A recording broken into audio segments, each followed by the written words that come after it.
Hello people, day 3 సిరీస్లో ఇప్పుడు simple కట్టుతీగతో black beads ఎలా చేయాలో చూపిస్తున్నాను. ఆల్రెడీ నా దగ్గర మేక్ చేసుకుని పెట్టుకున్నాను నేను కట్టుతీగ. దానికి విక్టోరియన్ పెండెంట్ యాడ్ చేయడం చూపిస్తున్నాను.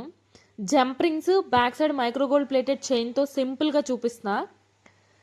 కట్టుతీగ ఎలా మేక్ చేయాలో సపరేట్ వీడియో దాన్ని పెడతాను. ప్రాక్టీస్ ఉన్న వాళ్ళైతే ఓకే, ప్రాక్టీస్ లేకపోతే కొంచెం టఫ్గా అనిపిస్తుంది. ఎగ్జాక్ట్గా మిడిల్లో జంప్ రింగ్తో నేను లాకెట్ని యాడ్ చేస్తున్నా. ఈజీగానే అయిపోతుంది ప్రాసెస్ కూడా. సేమ్ ఇలాంటి మోడల్స్ మనం గోల్డ్లో చూస్తాము, గోల్డ్ కాపీనే ఇది. కట్టుతీగ కూడా మనం మైక్రో గోల్డ్ ప్లేటెడ్ తీగతో చేస్తాం కాబట్టి అదేమి కలర్ అంత ఈజీగా షేడ్ అవ్వదు. బ్యాక్ సైడ్ మనం చైన్ యాడ్ చేస్తే మనకు చైన్ అనేది రెడీ అయిపోతుంది. దీనిలో నేను మేజర్గా యూజ్ చేసింది జంప్ రింగ్సే, జస్ట్ అటాచ్ చేయడం కోసం. సింపుల్గా ఈజీగా చేసుకోవచ్చు. ఆఫీస్కి కానీ ఎవరికైనా కానీ చాలా పర్ఫెక్ట్గా ఉంటుంది. ఒకసారి లుక్ చూసుకోండి దాన్ని ఎంత ఎలిగెంట్గా ఉందో. విక్టోరియన్ పెండెంట్ లుక్కే వేరు కదా, చూడండి ఎంత సింపుల్గా ఎంత ఎలిగెంట్గా ఉందో. ఆర్డర్ ప్లేస్ చేయాలంటే స్క్రీన్ మీద నెంబర్కి మెసేజ్ చేయండి. Thank you.